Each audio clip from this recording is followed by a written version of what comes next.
맛조개 맛조개. 안녕하세요, 맛조개입니다. 오늘은 중국의 핑핑이와 홍콩 친중파의 홍콩 지배에 대해서 이야기해 보려고 합니다. 홍콩의 민주화라고 하면 빼놓을 수 없는 인물이 있습니다. 바로 조슈아 웡이죠. 얼마 전 이 조슈아 웡이 불법 집회에 참가한 혐의로 유죄 판결을 받았습니다. 원래 조슈아 웡은 유죄 판결을 받아서 13개월을 감옥에서 지내야 되는 신세였습니다. 그런데 이번에 다른 이유로 추가로 10개월을 더 선고받은 것이죠. 이렇게 홍콩의 민주화 운동을 이끈 여러 사람들이, 민주화 리더들이 유죄 판결을 받고 있습니다. 그럼 왜, 무슨 생각으로 홍콩 정부는 민주화 운동의 리더들을 형무소로 보내는 걸까요? 이 홍콩 정부 뒤에 있는 핑핑이는 무슨 생각으로 국제사회 시선도 신경 안 쓰고 이런 짓을 하는 걸까요? 일단 선거라고 간단히 요약됩니다. 괜찮다면 구체적인 이야기도 한번 들어주세요. 중국의 핑핑이는 홍콩 보안법을 만들고 이를 홍콩에서 받아들였습니다. 이는 홍콩의 민주화는 끝이 났다로 이어졌습니다. 그리고 이는 영국에서 이렇게 자유를 잃어버린 홍콩인들을 영국의 영주권, 시민권을 주는 식의 그림이 나오게 했죠. 물론 모든 홍콩인은 아니었습니다. 비에노 여권이라고 영국 식민지 시절 홍콩인들이 발급받은 여권 소지자들 한정이었습니다. 사실 저는 이런 조건을 처음 봤을 때 이놈들이 장난치나? 저 여권을 전부 다 가지고 있는 건 아닐 거 아니야 라는 생각으로 알아보니 그래도 이 여권을 가진 것은 340만 명. 그래도 제대로 받는구나 라고 생각했지만 저건 지금까지 총 발급받은 홍콩인의 숫자이고 실제로 가지고 있는 사람은 35만 명 정도라고 합니다. 흥미롭게도 홍콩인들은 비에노 여권을 갱신하는데 신경 쓰지 않았습니다. 숫자가 크게 감소한 한 가지 이유는 여권 갱신 비용 때문일 수도 있습니다. 홍콩 인구수는 약 750만 명입니다. 이 중에서 영국에 이주할 수 있는 사람들은 별로 없다는 것이죠. 여기서 중국인들의 홍콩 탄압에 가장 큰 고통을 받는 건 아무래도 홍콩 저소득층일 겁니다. 즉, 돈 때문에 여권을 갱신하지 못한 사람들이 가장 피해보고 있는데 이 사람들은 이주 대상이 아니라는 겁니다. 아무것도 안 하는 것보다 좋지만 결국 영국에선 돈이 많거나 능력 있는 사람들에게 시민권, 영주권을 주는 것이니 손해보는 장사는 아니었다는 것이죠. 아무튼 이렇게 한정된 사람들에게라도 영국의 시민권을 주는 상황이 이어질 줄 알았습니다만 4월 28일의 뉴스입니다. 홍콩 입법회에서 새로운 법을 만들었죠. 새로운 이민법에 따라 홍콩 당국은 법원 명령 없이 누구든지 도시에 들어오거나 나가는 것을 금지할 수 있습니다. 홍콩 변호사 협회는 이것이 현재 본토에 존재하는 것과 유사한 출국 금지를 부과할 수 있는 자유로운 권한을 공무원들에게 줄 것이라고 주장했습니다. 재판소에서 영국 이민을 허락해줘야 홍콩인들이 이민을 갈 수 있게 된 것입니다. 홍콩에서는 홍콩인을 영국에 이민시키지 않겠다라는 의지를 보여주고 있는 것이죠. 이 법은 명백하게 홍콩의 헌법에 어긋나는 법입니다. 이러한 법을 발행한 홍콩 입법회는 민주파와 친중파가 대립하고 있는 의회였습니다. 민주파가 소수이고 대다수가 친중파였죠. 그런데 최근 2년 민주파가 점점 많아지고 있는 중이었습니다. 그리고 여기서 2020년 이런 입법회의 선거가 예정되어 있었습니다. 여기서는 민주파가 과반수를 차지해서 민주의 바람이 불 것이라는 추측이 많았죠. 맛쪽이야. 2020년인데 왜 예정되어 있었습니다. 과거형이야?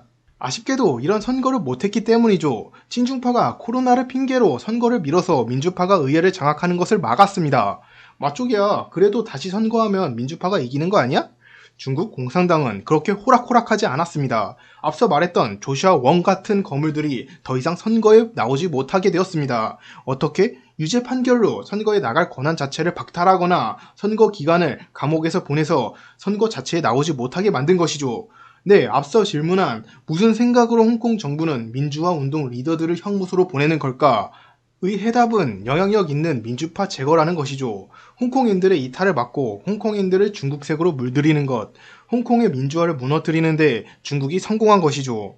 이러한 홍콩인들을 압박하는 법이 나오는 것을 보면 이미 홍콩 입법회는 친중파가 지배하고 있다는 것으로 보여집니다. 여기서 친중파는 자신들이 선거에서 확실하게 이기기 위해 선거법까지 수정하려고 하고 있습니다. 7,300명 중 60%가 반대한 선거개혁, 홍콩 친중파는 이를 무시하고 선거개혁을 진행하려고 하고 있습니다. 구체적으로 홍콩에는 큰 선거가 2개 있습니다. 이 중 하나가 홍콩 행정장관 선거입니다. 홍콩 행정장관은 홍콩의 대통령이라고 할 수 있을 정도의 권력을 가진 자리입니다. 이 선거는 직접 선거가 아니라 선거위원이 있어서 선거위원이 국민을 대신해 홍콩 행정장관을 뽑고 있었습니다. 홍콩의 대통령을 간접 선거로 뽑고 있다라고 생각하시면 편하실 겁니다. 그리고 홍콩 의원들은 이 간접 선거를 직접 선거로 바꾸겠다라는 약속을 했고 거의 직접 선거가 되나 싶었습니다. 하지만 이는 다시 멀어졌습니다. 이 홍콩 행정장관 선거를 하는 선거위원 중에서는 그 의회 의원들이 포함되어 있었습니다.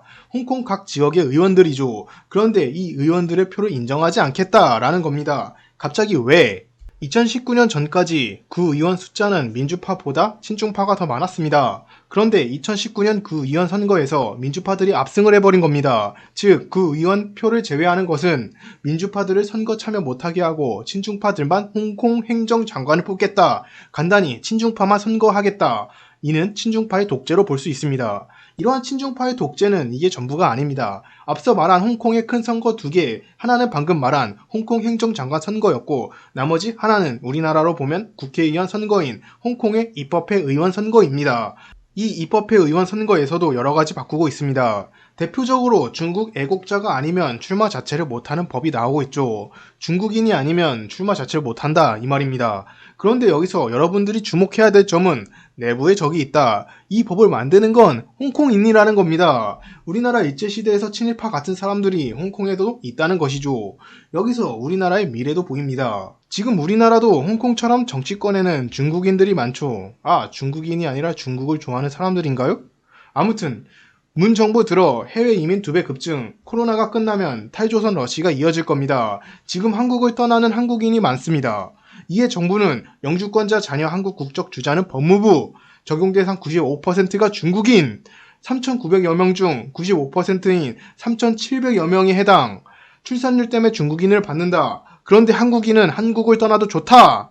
대한민국 사람은 전부 대한민국을 떠나게 만들고 중국인으로 그 자리를 채우려는 중국인들이 많네요. 홍콩처럼 나중에 이런 사람들만, 중국인들만 정치에 참여할 수 있는 법이 나오지 않을까 걱정입니다. 다행히 오세훈 시장이 시장이 되었지만 서울시장 후보였던 도쿄박은 실제로 중국인들도 대한민국 정치에 참여할 수 있도록 하는 법을 만들려고 했습니다. 본인 집은 일본에 두고 충성은 중국에. 과연 이 사람은 한국인인가요? 저는 아닌 것 같네요. 물론 오세훈 시장도 친중의 모습을 보이고 있습니다.